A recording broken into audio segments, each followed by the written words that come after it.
혹시 어제 밤잠결에 세상을 떠난 72세 남성의 소식을 들으셨나요? 가족들은 믿기 어려웠다고 합니다. 그 전날까지만 해도 아무 탈 없던 평범한 하루였으니까요. 특별한 병력도 없었고 그저 평소와 같은 저녁을 보내던 중이었는데 다음날 아침 눈을 뜨지 못하고 영영 떠나셨습니다. 대체 무슨 일이었을까요? 막을 수는 없었을까요? 사실 70세 이후엔 밤마다 하는 어떤 습관들이 조용히 건강을 위협해 심각한 문제로 이어질 수 있습니다. 뇌졸중, 심장마비, 심지어 돌연사까지 부를 수 있다는 사실이죠. 더 무서운 건 대부분의 사람들이 이런 습관이 문제라는 걸 전혀 모른 채 반복하고 있다는 겁니다. 오늘 영상에서는 70세 이후 반드시 피해야 할 4가지 밤 습관을 알려드립니다. 작은 습관 같지만 건강과 수명에 큰 영향을 줄 수 있는 것들이죠. 어떤 건 깜짝 놀라실 수도 있고 어떤 건 오랫동안 무심코 해오셨을 수도 있습니다. 영상을 끝까지 보시면 여러분이 건강하게 숙면을 취하고 아침마다 더 활력 넘치게 일어날 수 있는 방법을 알게 되실 겁니다.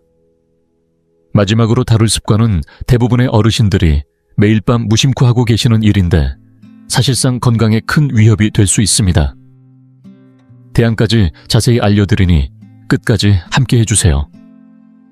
그리고 본격적으로 시작하기 전에 당신에 대해 조금 더 알고 싶습니다. 지금 이 영상을 보고 계신 당신은 몇 살이신가요? 그리고 어느 지역에서 시청 중이신가요? 댓글로 남겨주세요. 당신의 이야기를 읽는 것은 저에게 큰 기쁨이 될 것입니다. 당신이 나누어 주시는 삶의 경험 하나하나가 우리의 이 공간을 더욱 따뜻하고 가까운 곳으로 만들어줄 거라고 믿습니다. 그럼 이제 함께 시작해 볼까요? 첫 번째 습관, 잠들기 전 과식 많은 분들이 70세 이후에도 습관처럼 저녁 늦게까지 식사를 하는 경우가 많습니다. 평소에는 아무렇지 않게 느껴질 수 있지만 사실 이 습관이 건강에 미치는 영향은 생각보다 훨씬 더 큽니다. 특히 밤늦게 무거운 음식을 섭취하면 우리 몸은 예전과 달리 소화 기능이 떨어져서 음식물을 제대로 처리하지 못하게 됩니다. 이렇게 소화되지 않은 음식은 밤사이 위산 역류를 일으키거나 수면의 질을 크게 떨어뜨려 결국 심장과 혈관계에 무리를 줄 수 있습니다. 젊었을 때는 밤늦게 고기국수 한 그릇 먹고도 푹 잘 자던 시절이 있었을 겁니다. 하지만 지금은 다릅니다. 나이가 들수록 기초대사율이 낮아지고 소화기관도 점점 느려집니다. 음식물이 위에 오래 머물면서 위산 역류가 자주 발생하고 이는 밤사이 속쓰림과 갑작스러운 심장 두근거림 그리고 수면 중 혈압 상승으로 이어질 수 있습니다. 결국 이는 수면 중 심장마비나 뇌졸중 위험까지 높인다는 사실 알고 계셨나요? 혹시 한밤중에 갑자기 가슴이 답답해 깨본 적이 있으신가요? 혹은 심장이 쿵쾅거리거나 속이 더부룩해 잠이 깬 적이 있으신가요? 그렇다면 이 늦은 밤 식습관이 원인일 가능성이 큽니다. 늦은 저녁 식사를 하면 우리 몸은 숙면 모드로 들어가는 대신 소화하느라 바쁘게 움직입니다. 위는 산을 분비해 음식을 분해하고 장은 늦은 시간까지 활동하며 심장은 평소보다 빠르게 뛰어야만 합니다. 이로 인해 깊은 수면 단계에 진입하지 못하고 얕고 불안한 잠을 자게 되어 결과적으로 혈압과 심장 박동이 안정되지 않아 위험이 커집니다. 예를 들어 서울의 박철수 어르신 75세 이 밤 10시쯤 TV를 보며 고기구이나 기름진 음식을 드셨다고 해봅시다. 속이 든든하다고 생각하며 잠자리에 들지만 정작 몸은 위산을 위로 역류시키지 않기 위해 애쓰느라 정신이 없습니다. 이때 위산이 식도로 넘어가 불편한 속쓰림, 기침 심하면 목이 막히는 듯한 느낌까지 유발해 잠에서 깨버리게 됩니다. 이렇게 반복되면 만성적인 위식도 역류질환 GERD으로 발전할 수 있는데 이 질환은 기도 근육까지 약화시켜 고령층에게 치명적일 수 있는 흡인성 폐렴으로 이어질 위험도 큽니다. 뿐만 아니라 밤늦게 과식하는 습관은 혈당 조절에도 문제를 일으킵니다. 이미 당뇨가 있거나 당뇨병 전 단계에 있는 분들은 밤늦게 식사하면 혈당이 급상승해 잠자는 동안 혈당 균형이 무너질 수 있습니다. 실제 연구에서도 밤늦게 식사를 자주 하는 고령층은 대사증후군이 생길 확률이 높아져 심장질환 위험이 더 커진다는 결과가 있습니다. 그렇다면 어떻게 하면 좋을까요? 가장 좋은 방법은 취침 3-4시간 전에 식사를 끝내는 것입니다. 이렇게 하면 몸이 잠들기 전까지 음식을 어느 정도 소화해 위와 장이 편안해집니다. 그래도 허전하다면 견과류 한 줌이나 바나나 따뜻한 허브차 한 잔 정도로 가볍게 허기를 달래주세요. 오히려 이런 간단한 음식들이 수면을 돕는데 더 효과적입니다. 기억하세요. 지금의 몸은 예전과 다르게 반응합니다. 단순히 식사 시간을 조금 앞당기는 것만으로도 밤사이 혈압과 심장박동의 안정을 도울 수 있고 위산 역류와 당 조절에도 큰 도움이 됩니다. 결국 이렇게 사소한 변화를 주는 것이야말로 건강한 숙면과 활력을 위한 가장 좋은 방법입니다. 잠자리에 들기 전 내 몸이 충분히 쉴 수 있도록 준비해주는 작은 배려가 필요한 때입니다. 두 번째 습관. 잠들기 전 과도한 수분 섭취. 많은 분들이 건강을 위해 물을 많이 마시는 것이 항상 좋은 습관이라고 생각합니다. 물론 수분 섭취는 우리 몸에 꼭 필요하지만 특히 70세 이후에는 잠들기 전 과도한 수분 섭취가 오히려 건강에 해가 될 수 있다는 사실을 아시나요? 혹시 밤에 자주 깨서 화장실에 가느라 수면이 방해된 경험이 있으신 분들은 이제부터라도 저녁 시간대의 수분 섭취를 다시 점검해 볼 필요가 있습니다. 이 문제는 단순히 수면의 질을 떨어뜨리는 것에 그치지 않습니다. 밤중에 자주 깨서 화장실에 가는 습관은 넘어짐, 사고, 심혈관 문제, 그리고 인지기능 저하로까지 이어질 수 있습니다. 왜냐하면 나이가 들수록 방광의 저장 능력과 근육이 점점 약해지고 콩팥도 밤사이 계속해서 수분을 걸러내기 때문입니다. 또한 나이가 들수록 몸이 조금만 수분을 섭취해도 예전보다 더 예민하게 반응하기 때문에 잠자리에 들기 전 큰 컵으로 물이나 차 주스를 마시면 한밤중에 갑작스러운 요일을 느껴 깨게 되는 경우가 많아집니다. 이쯤에서 혹시 밤에 일어나서 화장실 다녀오면 되지 뭐라고 가볍게 생각하셨을 수도 있을 겁니다. 하지만 문제는 그게 아닙니다. 상상해보세요. 새벽녘에 갑자기 소변이 급해 잠에서 깨어났다고 가정해봅시다. 급히 일어나려다 혈압이 갑자기 떨어져 어지럼증이나 현기증을 느끼는 경험 해보신 적 있으신가요? 이른바 기립성 저혈압이라고 부르는 이 현상은 많은 어르신들이 흔히 겪지만 자각하지 못하는 경우가 많습니다. 문제는 이러한 현상이 심해지면 밤사이 화장실 가는 길에 넘어져서 머리를 다치거나 골절 심각한 부상을 초래할 수 있다는 점입니다. 단순한 화장실 가는 길이 순식간에 생명을 위협하는 사고로 이어질 수도 있다는 사실 생각만 해도 아찔합니다. 또 한 가지 간과하기 쉬운 점은 야간뇨입니다.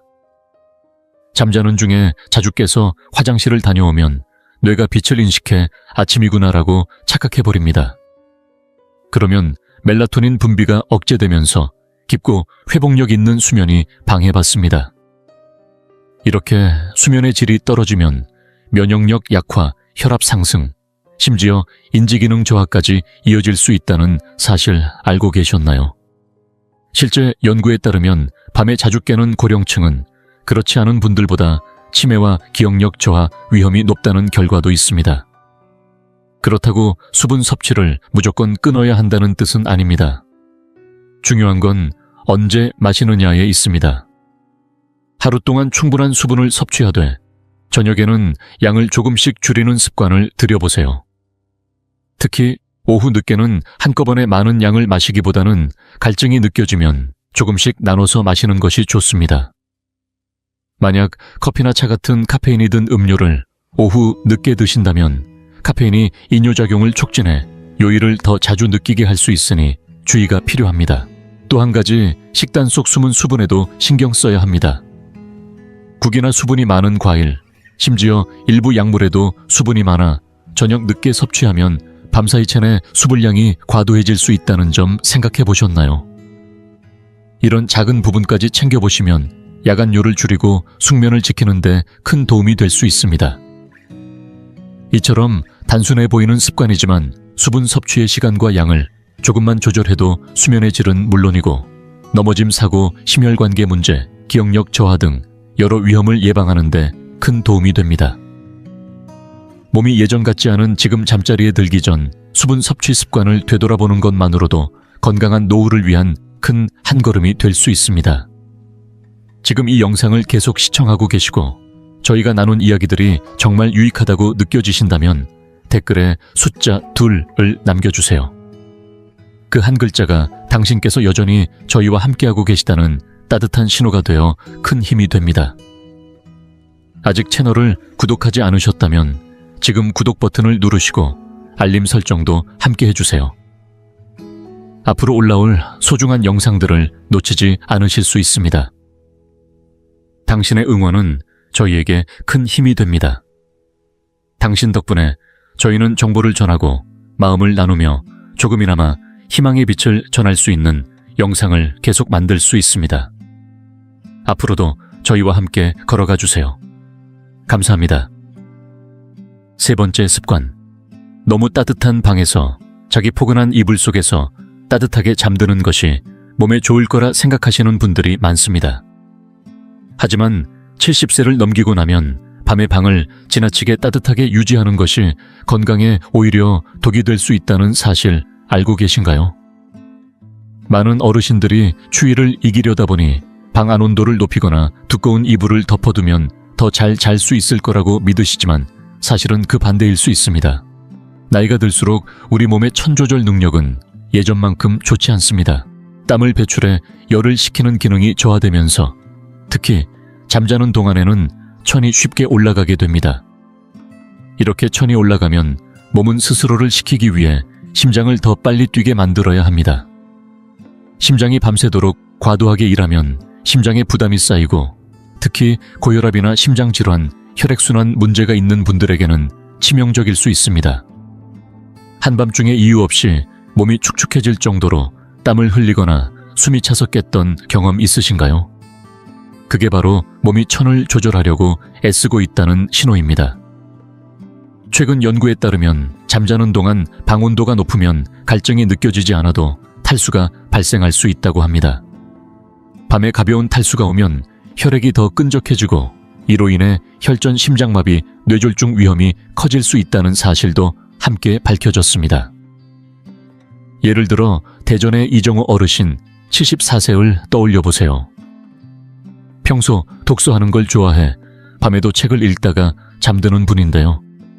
잠들기 전 방 안 온도를 24도 정도로 맞추고 두꺼운 이불을 덮어야 안심이 된다고 하셨습니다. 그런데 정작 잠들고 나서는 땀이 나서 자꾸 깨고 아침에는 머리가 띵하고 몸이 개운치 않으셨다고 합니다. 이정호 어르신은 따뜻한 환경이 좋을 거라고 믿었지만 사실은 몸의 자연스러운 수면 사이클을 방해하고 깊은 잠에 들지 못하도록 만들고 있었던 거죠. 사실 몸이 편안하게 숙면에 들기 위해서는 천이 서서히 내려가는 과정이 꼭 필요합니다.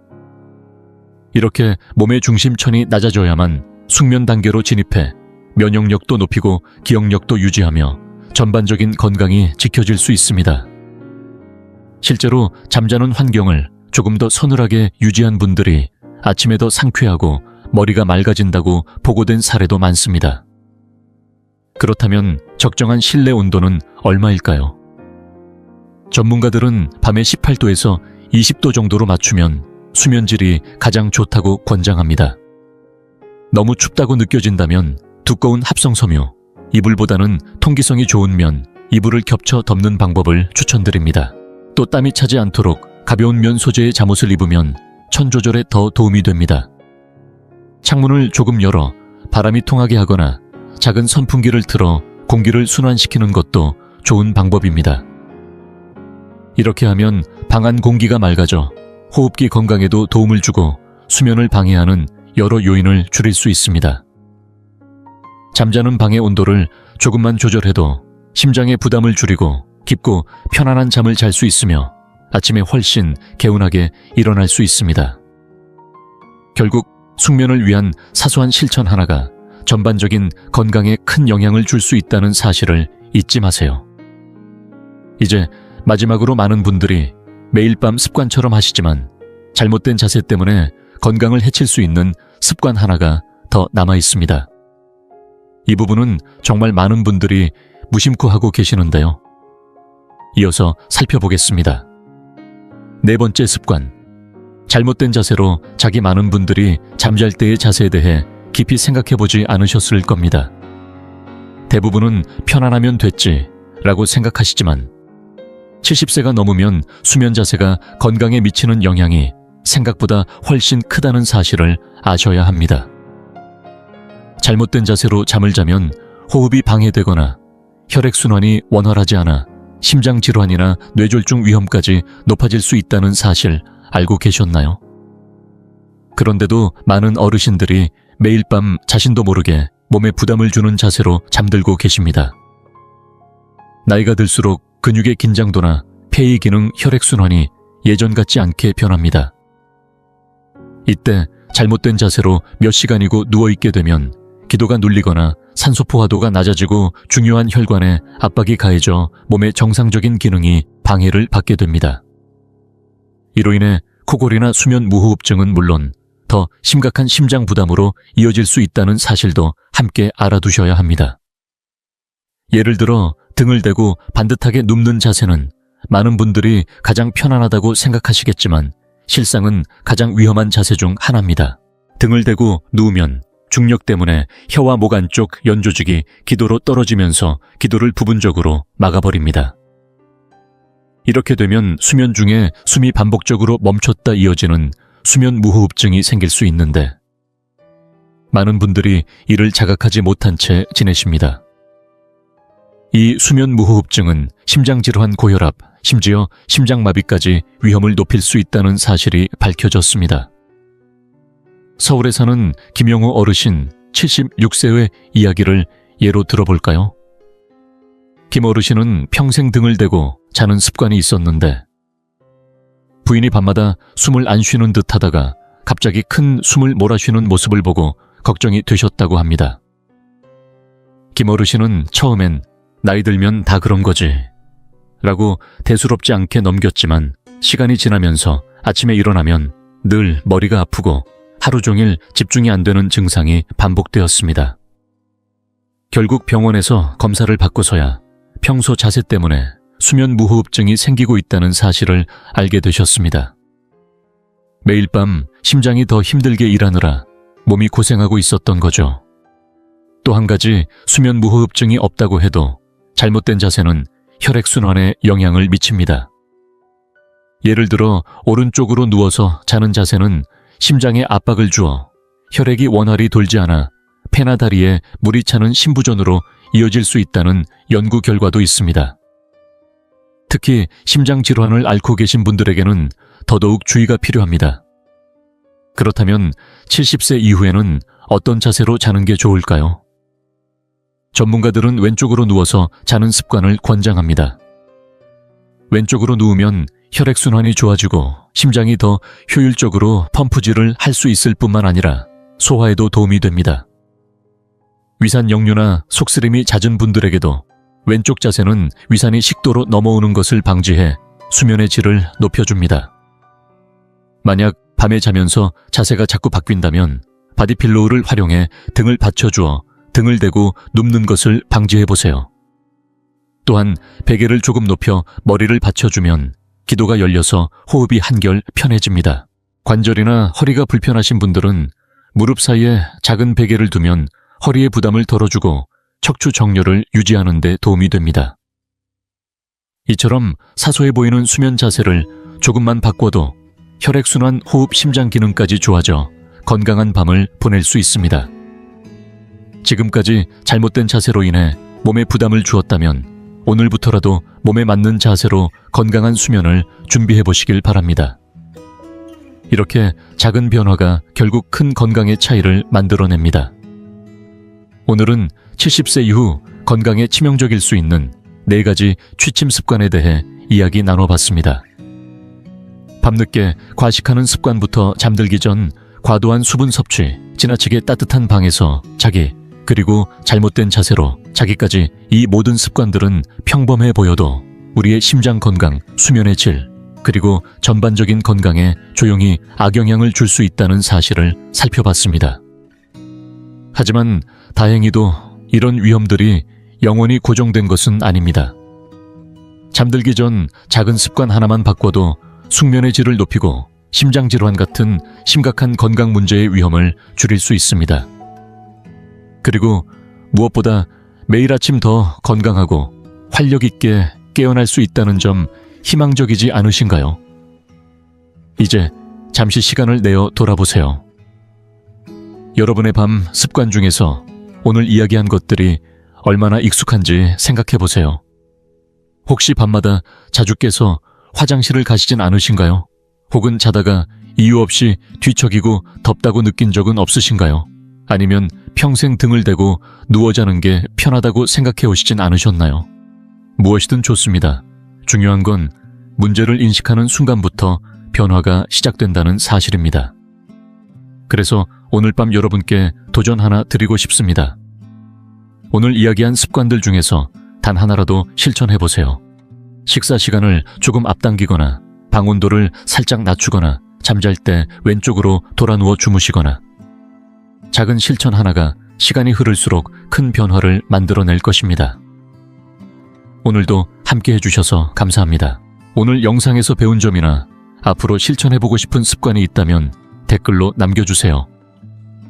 여러분의 이야기는 저희에게 큰 동기부여와 힘이 됩니다. 언제든 편하게 이야기 나눠주시길 기다리겠습니다. 이 영상이 유익하고 흥미로우셨다면 주저하지 마시고 좋아요를 눌러주시고 채널 100세 인생 이야기를 구독해주세요. 또한 이 영상이 필요할 것 같은 분들에게 공유해 주시면 큰 힘이 됩니다. 여러분의 응원 덕분에 100세 인생 이야기는 앞으로도 의미 있는 콘텐츠를 통해 노후의 삶의 실질적인 정보와 가치를 전해드릴 수 있습니다. 함께 해주셔서 진심으로 감사합니다. 다음 영상에서 다시 뵐 수 있기를 기대하겠습니다. 예순을 넘기고 나면 과연 누구가 끝까지 내 곁에 남아줄까 하는 생각이 들기 시작합니다. 젊었을 때는 답이 명확해 보입니다. 가족, 오랜 친구들, 수십 년을 함께한 사람들이라 생각하죠. 하지만 나이가 들수록 현실은 조금씩 달라집니다. 삶의 방향이 바뀌고 사람들은 바빠지며 우선순위는 자연스럽게 이동합니다. 그리고 어느 순간 그토록 믿고 의지하던 관계들이 예전만큼 든든하지 않을 수 있다는 사실을 깨닫게 됩니다. 이번 영상에서는 나이가 들수록 가족보다 더 믿을 수 있는 6가지 삶의 기둥을 소개하려고 합니다. 이 이야기는 사람을 밀어내자는 것이 아닙니다. 진정한 안정감이 어디서 비롯되는지를 이해하고 인생의 위기 앞에서도 결코 무너지지 않도록 준비하는 것입니다. 이 6가지 기둥을 바탕으로 기반을 다져나가면 어떤 상황에서도 흔들림 없이 나를 지켜낼 수 있는 안정과 자립을 갖추게 됩니다. 영상을 끝까지 함께 해주세요. 이 6가지는 여러분이 지원이라는 개념을 바라보는 시선을 완전히 바꿔줄지도 모릅니다. 그리고 마지막까지 다 보신다면 더 이상 혼자라는 느낌도 대비되지 않은 불안함도 남지 않게 될 것입니다. 자, 이제 시작합니다. 그리고 본격적으로 시작하기 전에 당신에 대해 조금 더 알고 싶습니다. 지금 이 영상을 보고 계신 당신은 몇 살이신가요? 그리고 어느 지역에서 시청 중이신가요? 댓글로 남겨주세요. 당신의 이야기를 읽는 것은 저에게 큰 기쁨이 될 것입니다. 당신이 나누어 주시는 삶의 경험 하나하나가 우리의 이 공간을 더욱 따뜻하고 가까운 곳으로 만들어줄 거라고 믿습니다.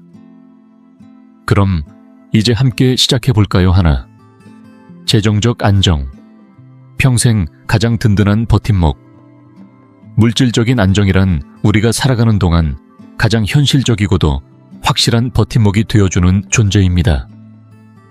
나이가 들수록 진정으로 의지할 수 있는 것은 누군가의 손길이 아니라 스스로 준비해둔 재정적인 기반이라는 사실을 깨닫게 됩니다. 돈이 행복을 보장해주진 않지만 분명히 안정과 자유, 그리고 마음의 평온을 가져다 줍니다. 예순을 넘기면서 많은 이들은 가족에게 경제적인 도움을 받는 것이 하나의 대안이라고 여기지만 실제로는 위험한 선택일 수 있습니다. 자녀들도 각자의 삶이 있고 그들만의 지출과 책임이 있으며 아무리 부모를 사랑하더라도 필요한 순간에 여유가 없을 수도 있습니다. 예를 들어보세요. 72살의 김용호 씨는 평생 자녀들을 위해 헌신해 왔습니다. 대학 등록금을 지원해주고 급할 때는 돈을 빌려주기도 했으며 언제든 연락하면 달려가 도와주곤 했습니다. 그는 나중에 자신이 어려워지면 당연히 자녀들이 도와줄 것이라 믿었습니다. 그러나 어느 날 갑작스러운 병원비로 인해 모아둔 돈이 바닥나자 자녀들에게 도움을 요청했고 그제서야 알게 됐습니다. 자녀들 역시 주택대출, 생계비 자녀 양육 등으로 여유가 없었던 것입니다. 그것은 그들이 부모를 외면해서가 아니라 삶이란 것이 늘 예측대로 흘러가지 않기 때문입니다. 그래서 재정적인 안정은 나이가 들수록 더욱 중요해집니다. 부자가 되라는 말이 아닙니다. 위기의 순간에도 휘청이지 않도록 미리 준비된 사람이 되자는 이야기입니다. 비상시를 대비한 계획, 꾸준한 수입원, 그리고 자신의 돈을 스스로 관리할 수 있는 능력, 이 세 가지가 뒷받침되어야만 타인의 도움 없이도 존엄을 지키며 살아갈 수 있습니다. 지금 당신이 예순을 넘었다면 스스로에게 물어보아야 할 질문들이 있습니다. 갑작스러운 의료비나 사고에 대비해 충분한 저축이 마련되어 있는가? 은퇴 이후의 소득은 안정적인가? 경제적 위험 요소들을 미리 줄여놓았는가? 만약 이 질문에 자신 있게 그렇다고 답할 수 없다면 지금이 바로 행동을 시작할 때입니다. 현명하게 예산을 세우고 불필요한 빚을 피하며 장기적으로 안정성을 가져다 줄 수 있는 자산에 투자하는 법을 배워야 합니다. 시간이 지나고 나서야 대비하지 않은 과거를 후회하지 않도록 오늘부터라도 작은 실천을 쌓아가는 것이 중요합니다. 왜냐하면 결국 인생의 어떤 고비를 만나더라도 끝까지 당신 곁을 지켜주는 단 하나의 버팀목은 바로 당신 자신의 재정적 기반이기 때문입니다. 2. 신체 건강. 스스로 지켜야 할 자유의 기반 사람이 살아가며 절대로 남이 대신해 줄 수 없는 것이 있다면 그것은 바로 자신의 건강입니다. 아무리 많은 사랑과 돈 주변의 도움이 있어도 몸이 무너지면 결국 삶의 자유는 무너지고 맙니다. 예순을 넘기고 나면 우리의 몸은 두 가지 얼굴을 드러냅니다. 스스로에게 가장 든든한 동반자가 될 수도 있고 반대로 가장 큰 장애물이 될 수도 있는 것입니다. 경제적으로 아무리 여유가 있더라도 건강을 잃으면 아무 의미가 없어집니다. 자녀들이 아무리 부모를 아끼고 걱정해준다 해도 대신 운동을 해줄 수는 없습니다. 올바른 식사를 대신 해줄 수도 없고 노화의 속도를 막아줄 수도 없습니다. 건강은 결국 내 몫이고 내가 책임져야 할 유일한 영역입니다. 많은 사람들이 그때가 되면 누군가가 돌봐주겠지 라고 생각하며 건강 관리를 뒤로 미루지만 현실은 그렇게 녹록지 않습니다. 가족이 아무리 사랑하더라도 그들도 각자의 삶과 일상이 있기 때문에 언제나 곁에서 간병인이 되어줄 수는 없는 법입니다. 결국 타인에게 건강을 맡기는 삶은 무력감 속에서 흔들리기 쉽습니다. 그래서 지금 이 순간 건강을 삶의 가장 중요한 투자처로 여겨야 합니다. 은퇴 후 여유로워진 시간을 어떻게 쓰느냐에 따라 남은 인생의 질이 결정되기도 합니다. 예를 들어 68세의 박성호 씨는 젊은 시절 늘 활기차고 활동적인 사람이었습니다. 하지만 은퇴 후 조금 쉬었다, 다시 시작하지 뭐라는 생각에 몸 관리를 등한시하기 시작했습니다. 어느 순간부터 조금씩 체력이 떨어졌고 움직임이 둔해지면서 사소한 일상조차 버겁게 느껴졌습니다. 자녀들이 틈틈이 찾아오긴 했지만 매일 옆에서 도와줄 수는 없었습니다.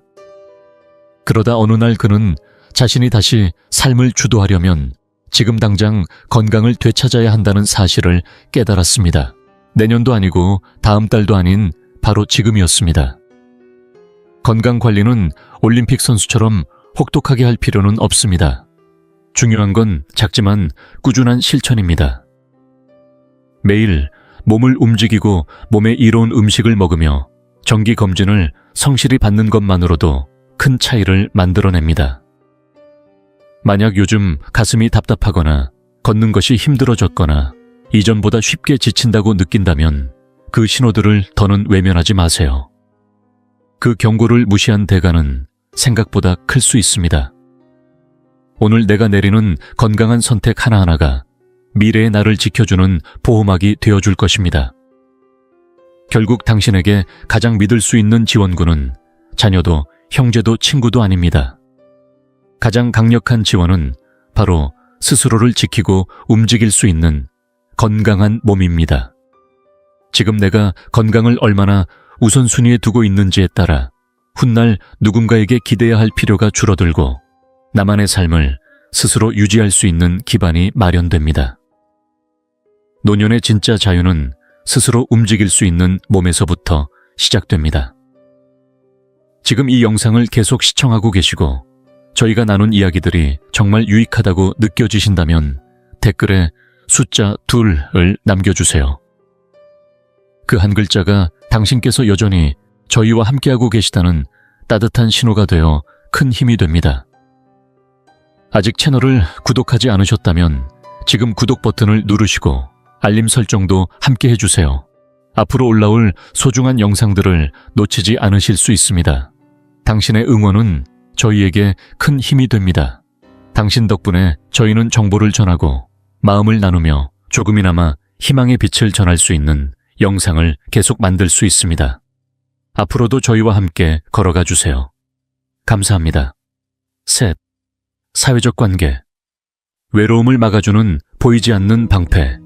나이가 들수록 많은 이들이 실수하는 것 중 하나는 자신도 모르는 사이에 점점 사람들과의 연결을 줄여간다는 점입니다. 처음엔 자연스럽게 찾아오는 변화일 수 있습니다. 가까웠던 친구들이 멀리 이사가거나 사랑하는 이들이 하나둘 세상을 떠나고 어느 순간 주변을 둘러보면 말동무조차 드물어진 자신을 발견하게 됩니다. 이렇게 점점 줄어든 사회적 관계망은 우리 삶에서 감정적인 빈틈을 남기고 그 빈틈은 생각보다 더 큰 영향을 끼치게 됩니다. 특히 60 이후의 외로움은 단순한 감정의 문제가 아닙니다. 신체 건강에도 인지 능력에도 심지어 기대 수명에도 깊이 작용합니다. 많은 사람들이 그래도 가족은 옆에 있어주겠지 라고 믿지만 현실은 조금 다릅니다. 자녀들은 각자의 삶을 살아갑니다. 직장이 있고 배우자가 있고 자녀가 있는 그들에겐 시간이 부족합니다. 아무리 부모를 아끼고 사랑하더라도 당신의 외로움을 채워줄 유일한 존재가 되어줄 순 없습니다. 그래서 노년의 삶을 든든히 받쳐주는 기둥 중 하나는 바로 사회적 관계망입니다. 당신의 안부를 물어주고 함께 웃음을 나누고 삶의 활기를 불어넣는 사람들. 이들과의 관계는 단순한 사치가 아니라 생존과 직결된 필수 조건입니다. 예를 들어보겠습니다. 일흔셋의 이정숙 씨는 오랫동안 자녀들과의 관계에만 의지해왔습니다. 두 아들이 있었고 그들 모두 어머니를 진심으로 사랑했지만 시간이 지나며 현실은 달라졌습니다. 직장 육아, 일상 속 바쁜 일정으로 인해 예전처럼 자주 찾아오거나 긴 대화를 나누긴 어려워졌습니다. 여전히 전화는 오지만 점점 횟수가 줄어들고 주말마다 함께하던 식사 자리도 잊힌 채 시간이 흘렀습니다. 이정숙 씨는 어느 날 깨달았습니다. 전화를 기다리는 삶이 아닌 스스로 관계를 만들고 움직여야 한다는 사실을요.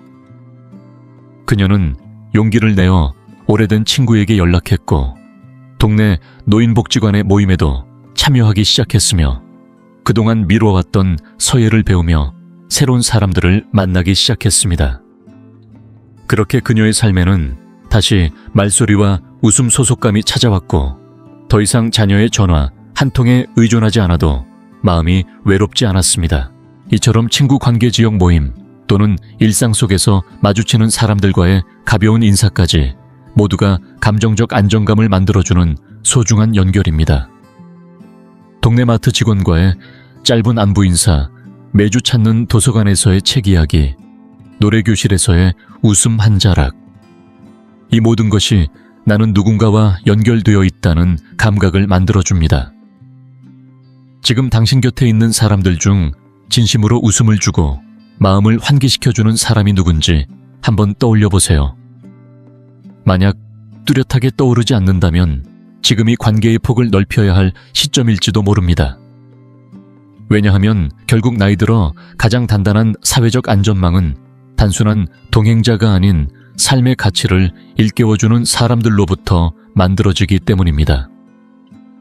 인생의 모든 시기를 더욱 풍요롭게 만드는 건 함께 웃고 대화 나눌 수 있는 그 한 사람, 그리고 그 사람과의 소중한 연결입니다. 넷, 삶의 목적. 내면에서 타오르는 불꽃 노년기에 접어들면서 많은 이들이 간과하는 중요한 버팀목 중 하나는 다른 사람이 아닌 자신만의 삶의 목적입니다. 예순을 넘어서면 인생의 속도가 서서히 느려지고 오랫동안 삶의 의미를 부여해왔던 역할들이 하나씩 옅어지기 시작합니다.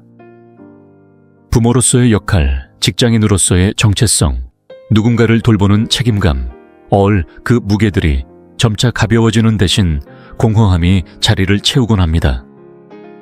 자녀들은 자립하고 더 이상 나를 필요로 하지 않는 듯한 시간들이 흘러갑니다. 이때 삶의 방향이 흐릿해지면 존재감마저 점점 사라진 듯 느껴질 수 있습니다.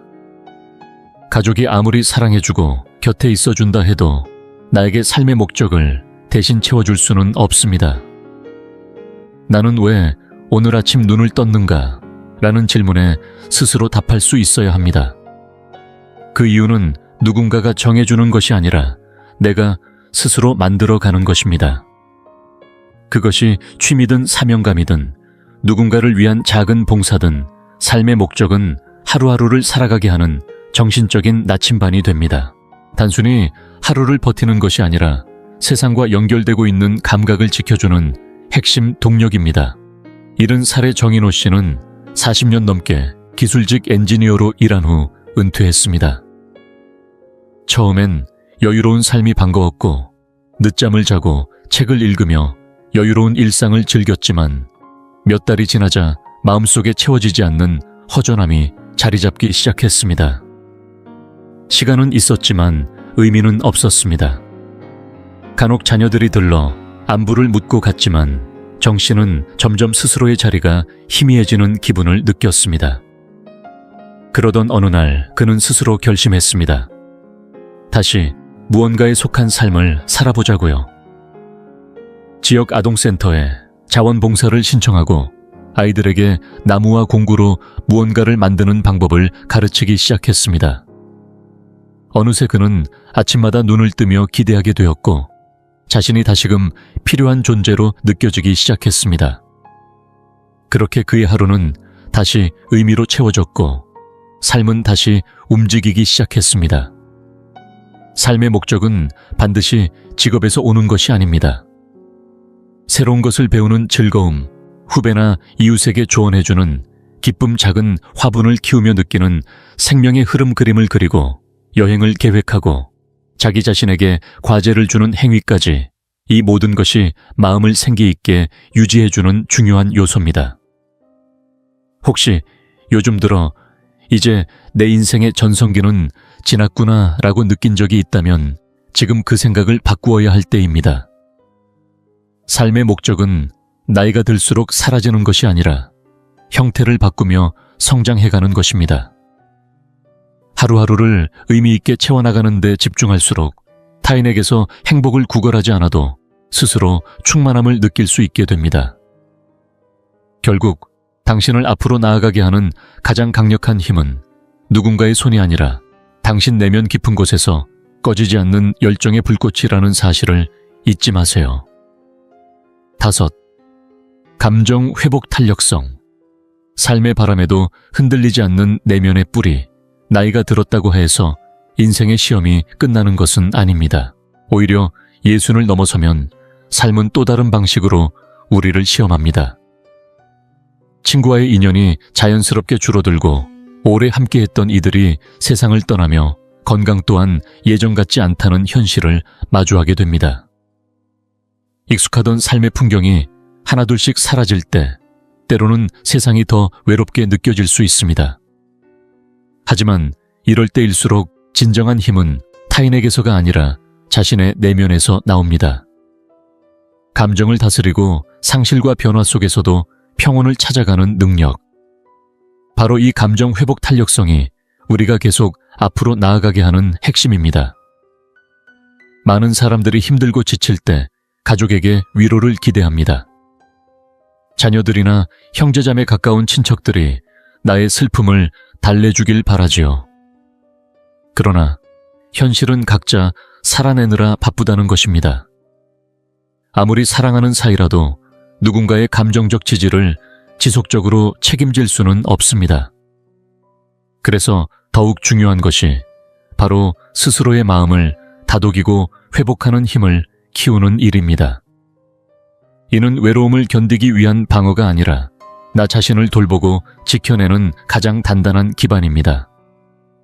이를 보여주는 사람이 있습니다. 바로 75살의 윤정희 씨입니다. 그녀는 40년을 함께한 남편을 먼저 떠나보낸 후 깊은 상실감에 빠졌습니다. 처음엔 자녀들에게 기대며 마음을 추스르려 했지만 시간이 지나며 알게 되었습니다. 아이들도 각자의 삶이 있고 모두가 그녀의 빈자리를 대신 채워줄 수는 없다는 것을요. 그녀는 결심했습니다. 슬픔에 잠긴 채로 시간을 흘려보내는 대신 자기 자신을 다시 일으켜 세우기로요. 지역에서 운영하는 유족 모임에 참석하며 같은 상실을 겪은 사람들과 마음을 나누었고 매일 아침 감정을 글로 정리하며 감사를 기록했습니다. 그렇게 시간이 흐르자 윤정희 씨는 깨달았습니다. 자신의 슬픔을 치유하는 힘은 결국 자신의 마음속에서 나온다는 것을요. 누구도 대신해 줄 수 없지만 스스로는 자신을 회복시킬 수 있다는 것을요. 감정 회복 탄력성은 감정을 억누르거나 강한 척하는 것이 아닙니다. 아픔을 인정하고 그 감정을 건강하게 처리하며 고통을 품고도 앞으로 나아갈 수 있는 방법을 익히는 과정입니다. 때론 글쓰기일 수 있고 명상이나 상담 또는 혼자만의 성찰일 수도 있습니다. 중요한 것은 이런 감정의 배출구를 통해 내 안에서 평화를 찾아나가는 것입니다. 누군가에게 기대지 않고도 스스로를 위로할 수 있는 힘을 기르는 것. 그것이야말로 어떤 상황에서도 나를 지켜줄 수 있는 가장 강력한 방어막입니다. 인생은 늘 예기치 못한 바람을 불어오지만 그 속에서도 스스로 중심을 잡고 설 수 있는 사람은 쉽게 무너지지 않습니다. 감정 회복 탄력성을 꾸준히 길러나간다면 더 이상 타인의 말 한마디에 의지하지 않아도 괜찮을 것입니다. 왜냐하면 결국 기쁨이든 슬픔이든 인생의 모든 순간을 끝까지 함께 견뎌내는 사람은 타인이 아닌 바로 당신 자신이기 때문입니다. 6. 변화에 대한 적응력. 멈추지 않고 흐르는 삶에 맞춰 유연해지는 법. 예순을 넘긴 삶에서 한 가지 분명한 진실이 있다면 그것은 아무것도 예전 그대로 머무르지 않는다는 사실입니다. 사람은 변하고 상황은 바뀌며 한때 당연하게 여겼던 것들도 어느 순간 낯설고 불확실해집니다. 나이를 먹는다는 것은 과거를 지키는 일이 아니라 계속해서 변화해가는 세상에 자신을 맞춰 나가는 과정입니다. 노년기에 접어들며 가장 크게 어려움을 겪는 사람들의 공통점은 하나입니다. 바로 변화를 거부하고 과거에 머무르려 한다는 점입니다. 익숙했던 방식, 익숙했던 관계, 익숙했던 환경에 매달리며 현재를 있는 그대로 받아들이지 못합니다. 그러나 진정으로 삶을 즐기고 의미를 찾는 사람들은 이미 지나간 것에 집착하지 않고 지금 이 순간을 받아들이며 다가오는 변화에 마음을 열 줄 아는 사람들입니다. 많은 이들이 이 나이에 무슨 새로운 걸 하겠어 라고 생각하지만 그러한 사고방식이야말로 인생의 가능성을 막는 가장 큰 장애물이 됩니다. 변화에 적응한다는 것은 단순히 받아들이는 것이 아닙니다. 변화의 흐름 속에서 내게 맞는 방식으로 능동적으로 성장하려는 태도입니다. 이런 태도를 잘 보여주는 사례가 있습니다.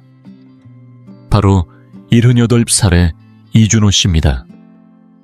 그는 평생 친구들과 직접 만나 이야기를 나누며 관계를 유지해왔습니다.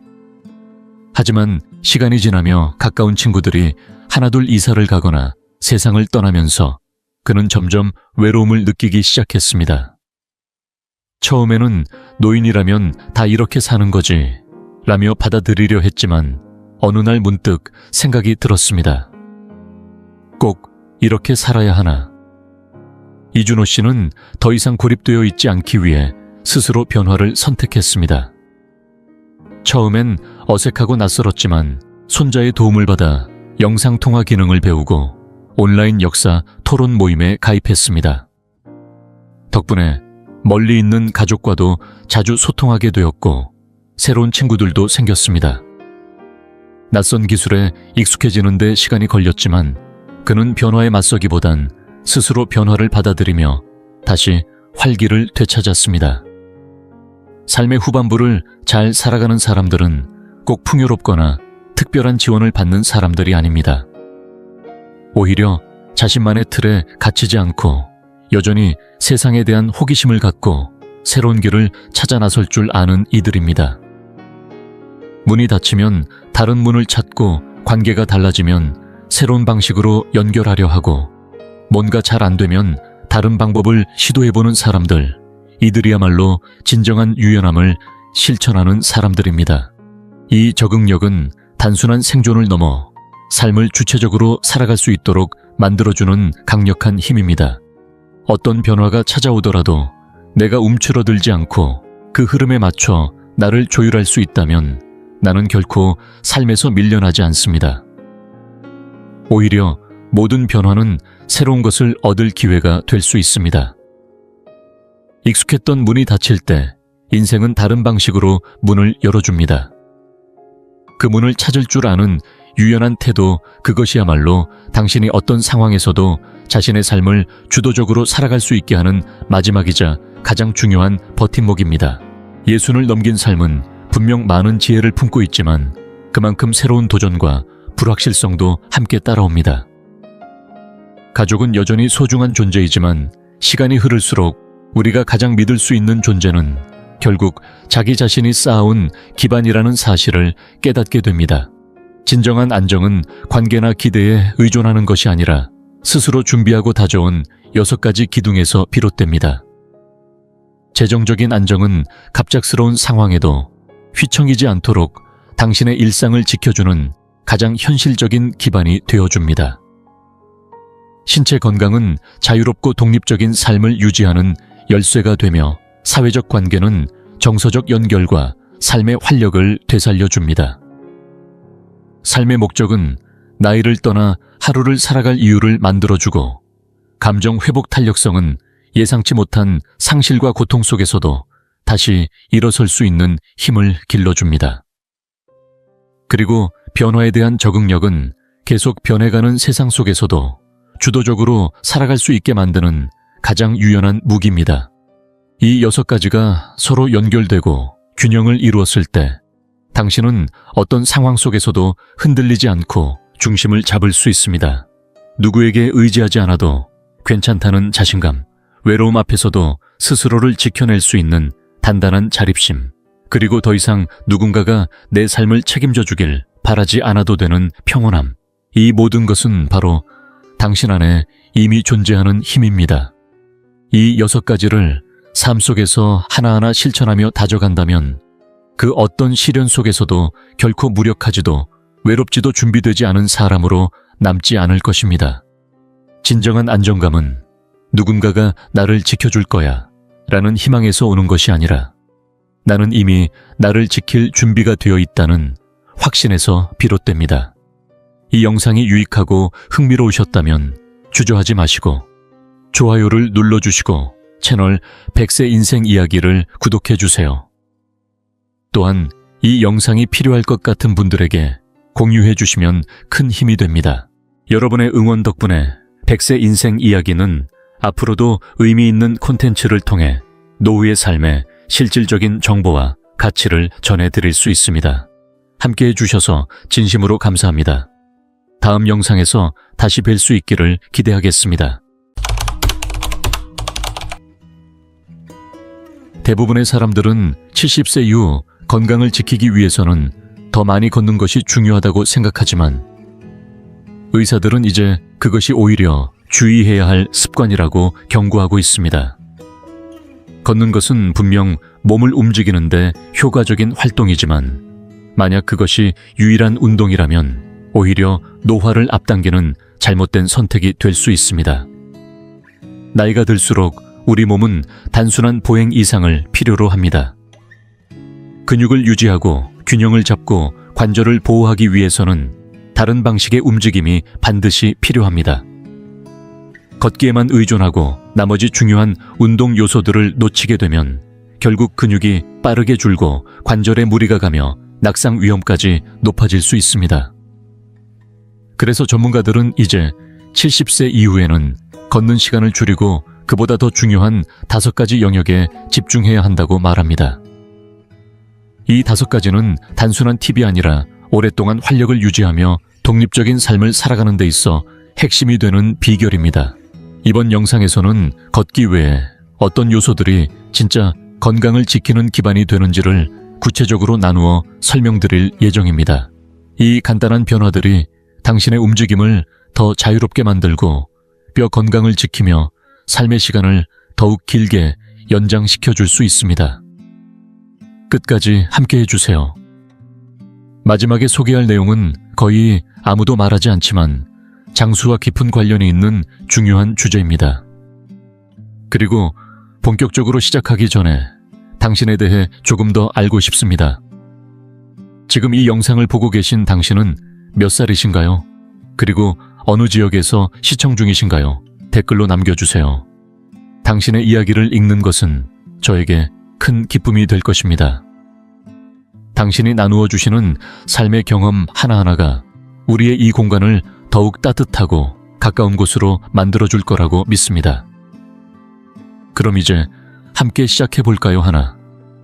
근력 유지, 독립적인 삶을 위한 첫걸음 걷기는 몸을 움직이는 데 있어 훌륭한 방법입니다. 하지만 만약 걷기만이 유일한 운동이라면 오히려 몸의 노화를 앞당기는 결과를 초래할 수 있다는 사실 알고 계셨나요? 나이가 들수록 우리 몸은 단순한 활동 이상을 요구합니다. 근육을 유지하고 균형을 지키며 관절을 보호하려면 걷기만으로는 충분하지 않습니다. 특히 근육량의 감소, 즉 근감소증은 70세 이후 삶의 질을 좌우하는 큰 변수 중 하나입니다. 문제는 걷기만으로는 근육을 충분히 자극하지 못한다는 점입니다. 걷기는 주로 하체를 사용하는 활동이긴 하나 그마저도 저항이 거의 없어 근육을 단련하는 운동으로 보기엔 부족합니다. 그래서 요즘 많은 전문가들이 이야기합니다. 70세 이후 진짜 건강을 지키고 싶다면 근력 운동을 우선순위로 두십시오. 근력 운동은 단순히 몸을 단단하게 만드는 것 이상의 의미를 갖습니다. 균형을 향상시키고 낙상을 줄이며 일상생활에서의 독립성을 유지하게 해줍니다. 예를 들어 무거운 장바구니를 별 어려움 없이 들 수 있다면 혹은 손을 쓰지 않고 의자에서 자연스럽게 일어날 수 있다면 아직은 근육이 제 역할을 하고 있다는 신호입니다. 반대로 예전엔 쉽게 했던 동작이 요즘 들어 점점 힘들어졌다면 그건 근육이 서서히 약해지고 있다는 조용한 경고일지도 모릅니다. 서울에 사는 74세의 이정수 씨도 그런 경험을 했습니다. 정수 씨는 매일 공원을 걸으며 나는 건강하다고 믿었습니다. 그런데 어느 날 예전보다 가벼웠던 상자를 들어 올리는데도 팔에 힘이 빠지고 허리에 무리가 오기 시작했습니다. 소파에서 일어날 때도 무릎에 힘이 빠져 잠시 멈칫하는 자신을 보며 처음엔 나이 탓이겠지 하고 넘겼습니다. 하지만 진료를 받은 의사는 말했습니다. 근육은 저절로 사라지는 게 아니라 쓰지 않으면 훨씬 더 빨리 줄어듭니다. 그날 이후 정수 씨는 운동 방식을 바꾸었습니다. 처음엔 가벼운 저항 밴드를 이용해 팔을 움직이고 벽에 손을 대고 스쿼트를 시작했습니다. 작은 아령을 이용한 움직임도 더해갔죠. 몇 주가 지나자 눈에 띄는 변화가 찾아왔습니다. 몸이 가벼워지고 계단을 오를 때도 중심이 흔들리지 않았습니다. 무엇보다 하루를 버티는 에너지가 다시 살아나는 느낌을 받았다고 합니다. 여기서 중요한 점은 근력 운동이 헬스장에서 무거운 중량을 드는 것만을 의미하지 않는다는 겁니다. 집에서도 충분히 할 수 있습니다. 저항 밴드를 사용한 팔 운동 주방 싱크대를 짚고 하는, 푸시업 물병이나 김치통을 들고 하는 들어올리기 동작만으로도 근육은 반응합니다. 핵심은 점진적인 자극, 즉 조금씩 강도를 늘려가며 근육에 도전을 주는 것입니다. 이때 생기는 작지만 꾸준한 변화가 건강에 큰 전환점을 만들어냅니다. 더불어 근육의 중요성은 단지 힘에만 국한되지 않습니다.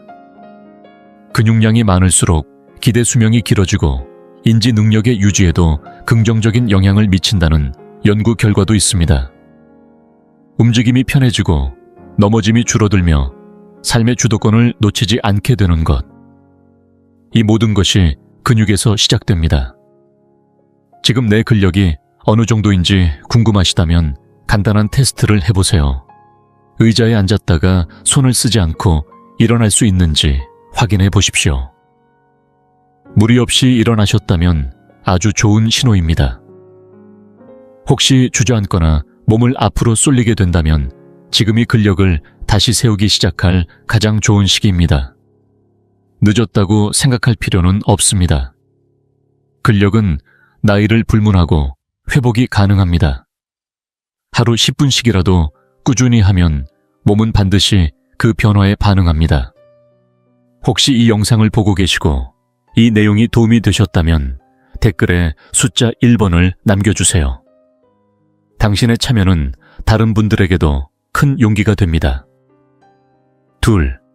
균형은 나이보다 먼저 무너집니다.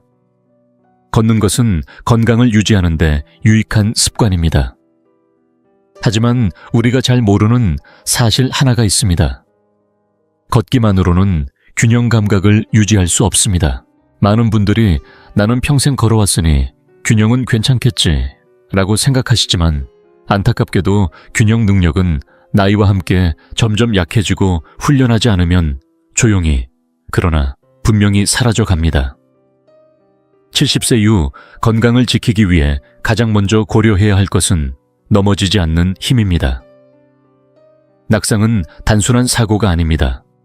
고관절 골절, 척추 손상, 장기적인 침상 생활로 이어질 수 있으며 회복에는 몇 달 혹은 몇 년이 걸리기도 합니다. 중요한 건 이런 낙상 대부분이 다리 힘이 약해서가 아니라 균형 감각이 무뎌져서 발생한다는 사실입니다. 언제부턴가 양말을 신을 때 한 발로 서 있기 힘들다. 선반 위 물건을 꺼내려다 중심이 흔들렸다. 이런 작은 순간들은 몸이 조용히 위험 신호를 보내고 있는 것입니다. 서울 성북구에 사는 김영수 씨, 76세는 늘 활동적인 분이었습니다. 하루도 빼놓지 않고 동네를 걷고 가벼운 등산도 즐기셨죠. 하지만 어느 날 횡단보도 앞에서 보도를 내딛던 순간 발끝이 턱에 걸리며 순간적으로 중심을 잃고 휘청했습니다. 다행히 바로 옆 가로등을 붙잡아 큰 사고는 피했지만 그날 이후 계단을 내려갈 때도 문턱을 지날 때도 자신감보다 불안감이 먼저 앞서게 되었다고 말합니다. 진료 후 의사는 이렇게 조언했습니다. 균형 감각은 타고나는 게 아닙니다. 꾸준히 연습해야 유지됩니다. 영수 씨는 그날부터 집안에서 한 발 들고 버티기, 제자리에서 무게중심 이동하기, 줄 따라 걷기 같은 간단한 균형 훈련을 시작했습니다. 처음엔 몇 초도 어렵던 동작이었지만 점점 안정감이 생기고 일상 속 동작들이 훨씬 부드럽고 자신감 있게 바뀌었다고 합니다. 균형 훈련은 결코 어려운 것이 아닙니다. 특별한 장비도 넓은 공간도 필요 없습니다. 다만 필요한 건 매일 몇 분 나에게 집중하는 시간입니다. 예를 들어 부엌 조리대 옆에 서서 한쪽 다리를 살짝 들어 10초간 유지해보세요. 쉽게 가능하다면 지금의 균형 상태는 좋은 편입니다. 하지만 다리가 떨리거나 주변을 붙잡아야 버틸 수 있다면 그건 몸이 보내는 분명한 신호입니다. 이제 균형을 다시 훈련할 때가 되었습니다. 균형 능력이 좋아지면 단순히 넘어지지 않는 것에서 그치지 않습니다. 자세가 바르게 유지되고 움직임 하나하나에 안정감이 생기며 작은 충격에도 몸이 즉각적으로 반응할 수 있는 회복 탄력성이 생깁니다. 이는 단지 몸의 문제만이 아니라 움직일 수 있다는 자신감과 심리적 안정감으로도 이어집니다. 혹시 최근 들어 걷다가 휘청거리거나 작은 발걸음에도 움찔했던 기억이 있으신가요? 그렇다면 지금이 바로 균형을 위한 시간을 시작할 때입니다. 그리고 그것은 단 몇 분의 연습으로 충분히 바뀔 수 있습니다. 이 영상이 지금 여러분의 일상에 작은 변화의 계기가 되길 바랍니다. 셋. 굳어가는 몸 줄어드는 자유, 걷기는 다리에 움직임을 주고 혈액순환을 도와주는 좋은 습관입니다. 그러나 우리가 종종 간과하는 사실이 있습니다. 걷는 것만으로는 몸의 유연성과 관절의 가동성을 유지하기 어렵다는 점입니다. 70세 이후 움직임이 점점 둔해지고 관절이 굳어지는 건 자연스러운 현상이긴 하지만 그 속도와 정도는 어떻게 쓰느냐에 따라 크게 달라질 수 있습니다. 언제부턴가 고개를 좌우로 돌릴 때, 목이 뻣뻣하거나 양말을 신을 때 허리를 충분히 숙이기 힘들어진 경험 있으신가요? 이러한 작은 불편함은 대개 나이가 들어서 그렇겠지 라고 생각하며 넘기기 쉽지만 실은 몸이 더 이상 예전처럼 움직이지 못한다고 조용히 말해주는 신호입니다. 문제는 이 변화를 자각할 때쯤이면 이미 가동 범위가 줄어들고 그만큼 생활의 자유도도 함께 줄어든다는 점입니다. 앉았다가 일어나는 동작문을 열거나 높은 곳에 손을 뻗는 움직임. 이 모두는 유연성과 가동성이 뒷받침되어야 가능한 일입니다. 경기도 용인에 사는 박현수 씨, 78세는 매일 아침 한강 둔치를 걷는 것이 일상이었습니다. 운동도 꾸준히 하는 편이었고 본인도 건강하다고 생각했죠. 하지만 어느 날 아침에 일어나 침대에서 일어나려는데 몸이 유난히 무겁고 뻣뻣한 느낌이 들었습니다. 물건을 집으려 허리를 숙일 때는 무릎을 더 깊이 굽히게 되었고 상체를 트는 것도 예전보다 어색해졌습니다. 처음엔 그냥 피곤해서 그런가 했지만 진료를 받은 의사는 이렇게 말했습니다. 이건 단순한 노화가 아닙니다. 관절을 충분히 쓰지 않고 반복된 패턴만 유지하면 점점 움직일 수 있는 범위가 줄어듭니다. 이후 현수 씨는 루틴을 바꿨습니다. 가벼운 스트레칭으로 하루를 시작하고 목 돌리기, 어깨 회전, 무릎 당기기, 발목 돌리기 같은 관절과 근육을 넓은 범위로 천천히 움직이는 동작들을 하루에 10분씩 실천하기 시작했습니다. 불과 몇 주 만에 몸이 더 부드러워졌고 기지개를 켜거나 재채기를 할 때도 전보다 편안한 느낌을 받게 되었다고 합니다. 많은 분들이 스트레칭하면 앉아서 발끝을 만지는 동작만 떠올리십니다. 하지만 정말 필요한 것은 그런 수동적인 동작이 아니라 다양한 관절의 방향과 범위를 천천히 넓혀주는 능동적인 움직임입니다. 이를테면 벽에 손을 짚고 천천히 고관절을 회전하거나 앉은 상태에서 무릎을 안쪽으로 끌어안는 동작 의자에 앉아 발목을 원형으로 돌리는 것만으로도 우리 몸은 부드럽고 통증 없는 상태를 유지할 수 있습니다. 이러한 유연성 운동은 단순히 덜 뻣뻣하게 만들기 위한 것이 아닙니다. 혈액순환을 촉진하고 자세를 바르게 유지하며 작은 충격에도 관절이 무리 없이 반응할 수 있도록 도와주는 핵심적인 준비 운동입니다. 그리고 이 모든 효과는 일상 속 통증 감소, 낙상 위험 감소, 삶의 편안함 증가로 이어집니다. 혹시 지금 앉은 자리에서 고개를 천천히 왼쪽 오른쪽으로 돌려보세요. 부드럽게 돌아가시나요? 아니면 중간에 걸리는 느낌이나 당김이 있나요? 이 작고 단순한 동작이 지금의 유연성과 관절 상태를 그대로 보여줍니다. 만약 조금이라도 불편함을 느끼셨다면 지금이 시작하기 딱 좋은 때입니다. 걷기는 기본적인 건강을 지켜주는 수단일 수 있지만 몸을 부드럽게 유지하고 자유롭게 움직이게 만드는 힘은 유연성에서 나옵니다. 하루 몇 분이면 충분합니다. 그 작은 실천이 나이 들어도 불편 없이 움직이는 미래를 만들어줍니다. 이 영상을 계속 보고 계신다면 댓글에 숫자 3번을 남겨주세요. 당신의 선택이 또 다른 누군가의 움직임이 될 수 있습니다. 넷. 몸의 중심이 무너지면 일상도 기울어집니다. 걷기만으로는 부족한 게 또 하나 있습니다. 바로 몸의 중심을 지탱해주는 코어 근육과 바른 자세 유지입니다.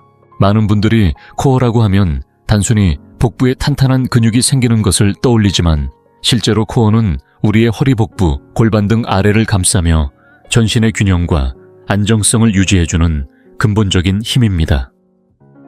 나이가 들수록 이 코어 근육의 역할은 점점 더 중요해집니다.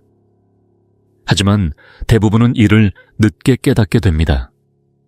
허리가 아프기 시작하거나 등을 자꾸 구부정하게 세우게 되면서야 내가 예전 같지 않구나 하는 걸 실감하곤 하죠. 코어가 약해지면 겉으로 보기에만 불편한 게 아니라 실제로 척추에 가해지는 압력이 커지고 균형 감각이 무너지며 낙상의 위험이 높아집니다. 걷기를 아무리 열심히 해도 그 속에 몸의 중심을 세우는 훈련이 없으면 오래 걷는 게 점점 어려워지고 관절에도 부담이 누적되게 됩니다. 특히 허리 통증, 어깨, 굽힘, 가슴이 눌리는 듯한 답답함은 단순한 노화가 아니라 약해진 중심 근육들이 제 역할을 못하고 있다는 신호일 수 있습니다. 인천에 사는 정인호 씨, 75세, 엄는 매일 아침 집 주변을 산책하고 계단 오르기도 거르지 않을 만큼 부지런한 분이었습니다. 그런데 최근 들어 이상한 느낌이 자꾸 들기 시작했습니다. 어깨가 앞쪽으로 말리고 허리가 금세 뻐근해지며 걷는 동안 몸이 앞쪽으로 기울어지는 느낌이 드는 겁니다. 예전엔 가볍던 외출이 요즘엔 조금만 걸어도 온몸이 뻐근하고 지치는 걸 느꼈습니다. 병원을 찾아간 인호 씨에게 의사는 말했습니다. 자세가 무너지면 폐활량도 줄고 움직임도 제한돼요. 이건 걷기만으로는 해결되지 않습니다. 그날 이후 인호 씨는 일상에 작은 변화를 주기 시작했습니다. 벽에 등을 기대고 머리, 어깨, 엉덩이를 일렬로 붙이며 바르게 서는 연습 의자에 앉아 배에 힘을 주고 척추를 세우는 훈련, 숨을 들이마시며 복부를 부드럽게 수축하는 복식 호흡 등 특별한 장비 없이도 가능한 코어 강화 운동을 시작했습니다. 놀랍게도 불과 몇 주 만에 허리 통증이 눈에 띄게 줄고 호흡이 편안해졌으며 외출할 때 몸의 자세가 달라졌다는 걸 느꼈다고 합니다. 코어는 단지 보기 좋은 몸매를 위한 것이 아닙니다. 신체의 균형, 내장기관의 위치, 안정, 바른 자세, 그리고 낙상 예방까지 모든 움직임의 기반이 되는 힘입니다. 집 안에서도 손쉽게 할 수 있는 코어 운동은 다양합니다. 벽에 등을 붙이고 선체, 복부에 힘을 주어 자세를 유지하는 동작 의자에 앉아 허리를 곧게 세우고 배를 안쪽으로 조이는 호흡 훈련, 천천히 몸통을 좌우로 돌리는 가벼운 회전 운동 등이 있습니다. 이런 작은 움직임이 쌓여 중심이 단단해지고 자세가 바로 서며 움직임 하나하나가 훨씬 수월해지는 변화를 만듭니다. 테스트 해보고 싶으신가요? 지금 서 있는 상태에서 벽에 등을 붙여보세요. 머리, 어깨, 엉덩이가 모두 자연스럽게 벽에 닿는지 확인해 보십시오. 만약 몸을 억지로 세우지 않으면, 닿지 않거나 허리가 심하게 뜬다면 당신의 코어와 자세가 지금 도움을 필요로 하고 있다는 신호입니다. 몸이 보내는 이런 신호를 무심코 지나치지 마세요. 코어 근육은 근력 균형, 호흡, 소화, 심지어 걸음걸이의 품격까지 영향을 미칩니다. 자세는 단순한 외형이 아니라 몸의 피로를 줄이고 자신감을 회복하게 만드는 생활 습관의 시작점입니다. 걸을 수 있는 힘도 중요하지만 그 걸음을 자신 있게 바르게 무리 없이 내딛는 것이야말로 노년기의 품이 있는 건강입니다. 작은 실천 하나가 오늘부터 몸의 중심을 다시 바로 세우는 출발점이 될 수 있습니다. 5. 무릎이 들려주는 이야기. 관절이 원하지 않는 걸음 걷기는 단순하면서도 가장 쉽게 실천할 수 있는 운동입니다. 그래서 많은 분들이 걷기를 노년의 건강 습관으로 선택합니다. 그러나 조용히 들여다보면 걷기만으로는 해결되지 않는 문제들이 분명히 존재합니다. 그중 하나가 바로 관절의 부담입니다. 나이가 들수록 우리 몸의 관절은 점점 약해집니다. 연골이 닳고 관절 사이를 보호해주던 윤활액이 줄어들며 충격을 흡수하는 능력도 떨어지기 시작하죠. 이때 걷기만을 반복하게 되면 같은 부위에 지속적으로 충격이 누적되며 무릎, 고관절, 발목, 심지어 허리까지 통증이 이어질 수 있습니다. 많은 분들이 관절 통증은 나이 드니 당연한 거지라고 말합니다.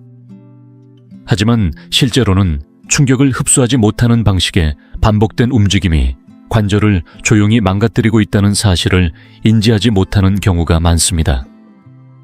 부산에 사는 윤미자 씨 77세는 매일 오전 아파트 단지를 1시간씩 걸으며 건강을 유지하고 있다고 생각했습니다.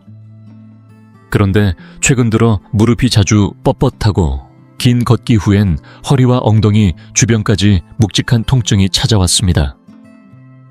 병원을 찾은 미자 씨에게 의사는 이렇게 말했습니다. 걷는 건 좋은 운동이지만 반복된 충격은 관절에 무리를 줄 수 있습니다. 이제는 충격을 덜 주는 운동으로 바꿔야 할 때입니다. 이후 미자 씨는 운동 방식을 조금 바꾸었습니다. 매일 걷기 대신 일주일에 3번은 수중 운동을 하고 실내에서 고정식 자전거를 천천히 타거나 의자에 앉아 관절을 부드럽게 풀어주는 스트레칭을 시작한 것이죠. 몇 주 지나지 않아 놀라운 변화를 느꼈습니다.